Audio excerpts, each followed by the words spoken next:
Dear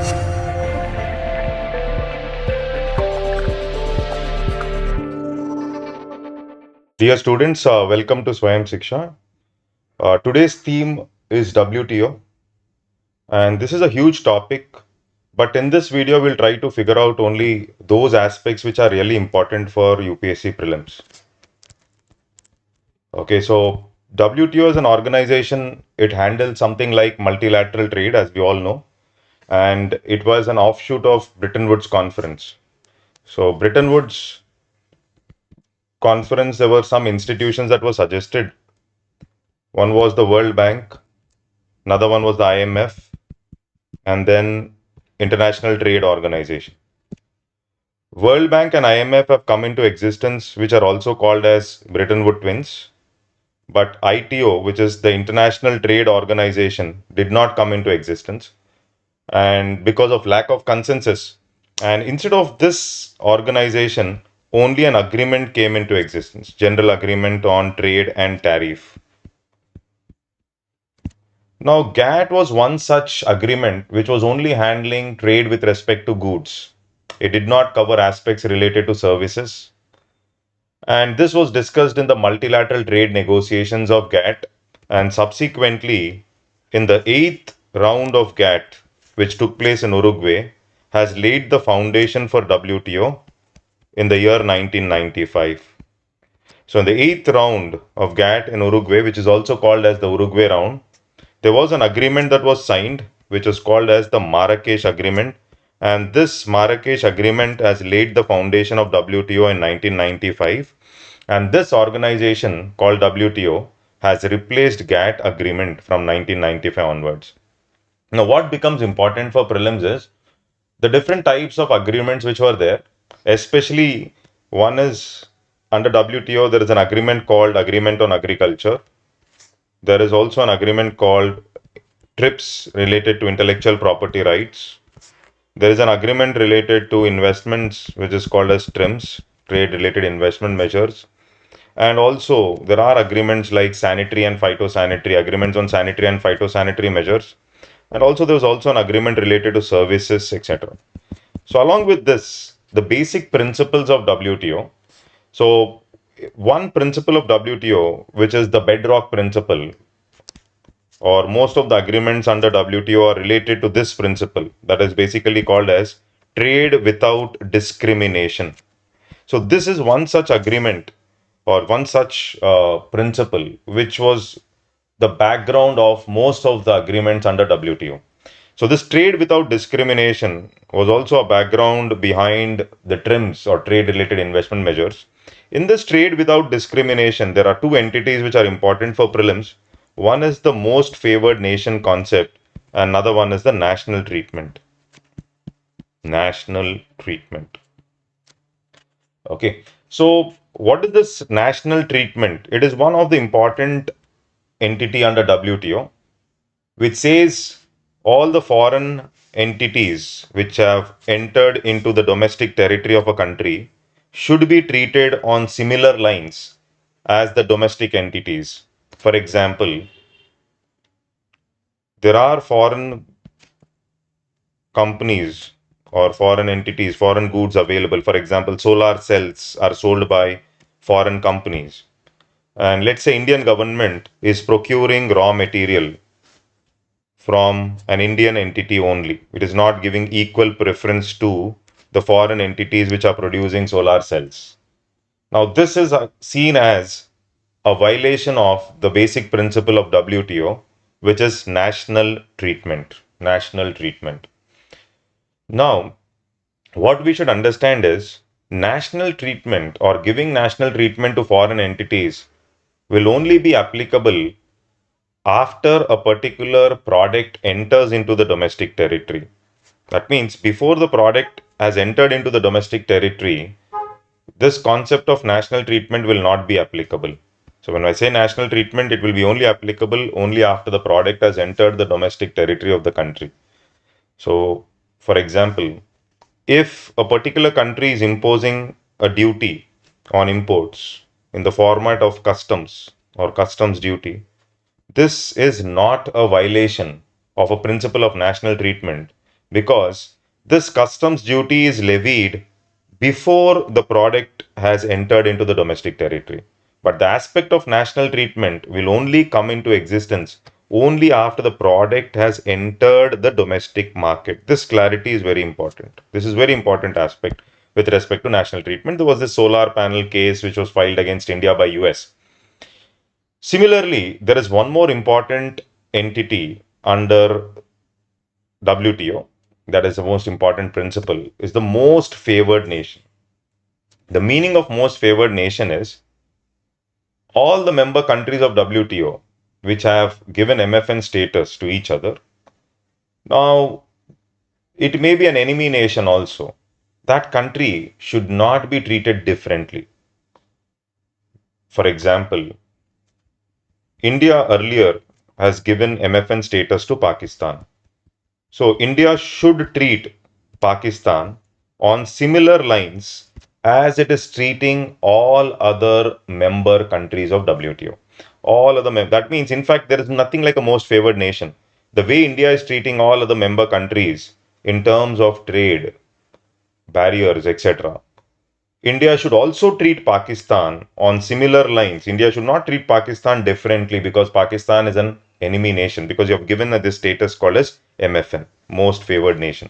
So, most favored nation indirectly means you will not alienate that country, you will treat that country on similar lines as all other member countries of WTO, as simple as that. And these two important principles are very important for almost all the agreements under WTO. And one important agreement under WTO which is derived from the concept of national treatment is this TRIMS, or trade related investment measures. In this video, which is the first part of WTO, we'll be covering this agreement called TRIMS, which is important and which is important for prelims. Okay, so carefully observe.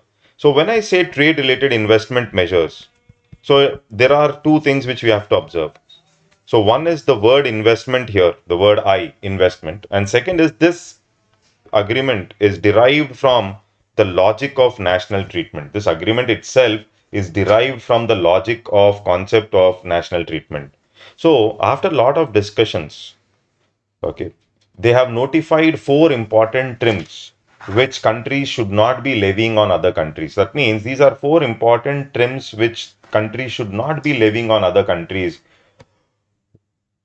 First one is called as the local content requirement. That means a domestic country like India, let's say, should not force the foreign players to compulsorily use local content or use domestic raw material for production. So such kind of trim or such kind of measures should not be taken care of. That means you should not levy local content requirement restriction on the foreign player. This is what local content requirement means.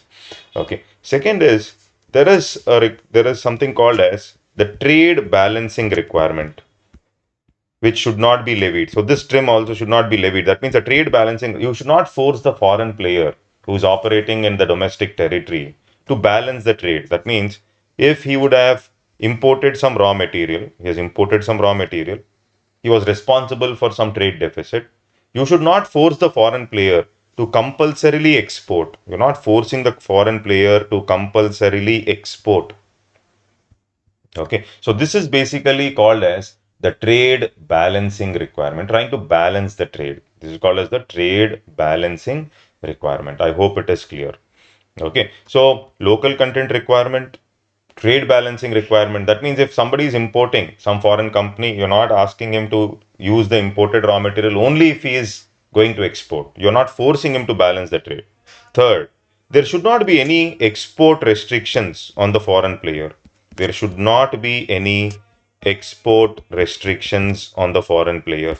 So if he is producing a domestic territory, if he wants to sell it in the domestic market, he can sell. If he wants to export it, he can export it. So no restriction whatsoever with respect to exports.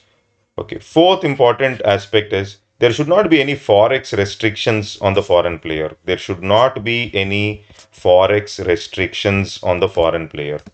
Okay, so this is something which we should understand. What is forex restriction? The foreign player should be able to easily avail foreign exchange. There should not be any trouble for him in terms of arranging foreign exchange. So foreign exchange restrictions should not be levied on the foreign player. So at the end, there are only four trims that were notified. Investment measures. One is the local content requirement, trade balancing requirement, export restriction, and forex restrictions. So member states were given a transient period basically during which these notified trims have to be implemented. Of course, they have not implemented it effectively because of limited capacities of developing countries, etc.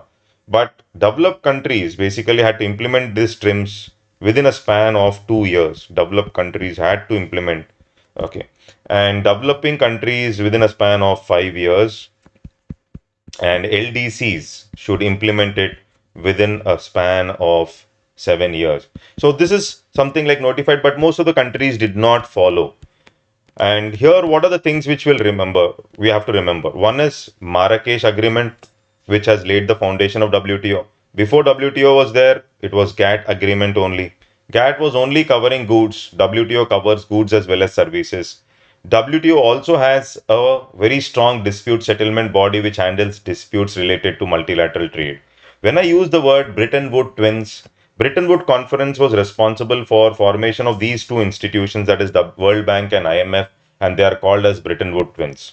And then WTO was responsible in WTO, basically WTO was responsible for enhancing multilateral trade or free trade, which we'll talk in the subsequent video. But some important agreements under WTO, and in that most important agreement is TRIMS for prelims, and this agreement comes from the background of the basic principle of WTO, that is the principle of national treatment. So we have understood what is national treatment, and we also have to know that there will be some exceptions to these principles of WTO. So for example, national treatment, there is an exception. For example, levying customs duty is not a violation, it's an exception. Why? Because customs duty is always levied before the product is entering into the domestic territory. So it's okay. You can levy customs duty. It is not seen as violation. Similarly, when it comes to MFN, all these member countries are treated equally, but there are exceptions. What are the exceptions? For example, bilateral agreements between member countries. Bilateral. For example, India and Sri Lanka have signed a free trade agreement that is only related to India and Sri Lanka. These guidelines will not be applicable to all other member countries. Or there are regional groupings like RCEP or NAFTA. So these group of countries will have uniform guidelines among themselves. That will not be applicable to all other member countries of WTO. That means there are also exceptions to these principles of WTO. Tomorrow they may ask, there are exceptions to the basic principles of WTO like MFN. Yes, there are exceptions. So that should be clear. And then the four notified trims like the local content, trade balancing, export, and forex restriction. That's all for this video. And I hope you have followed WTO to some extent, and we'll also be coming up with extension of WTO in the subsequent videos. And if you can watch these videos, the huge topic called WTO will be over in just 2 or 3 small videos as far as UPSC prelims is concerned. If you like the video, please do comment and please do share our videos to all the UPSC aspirants. Signing off. Thank you.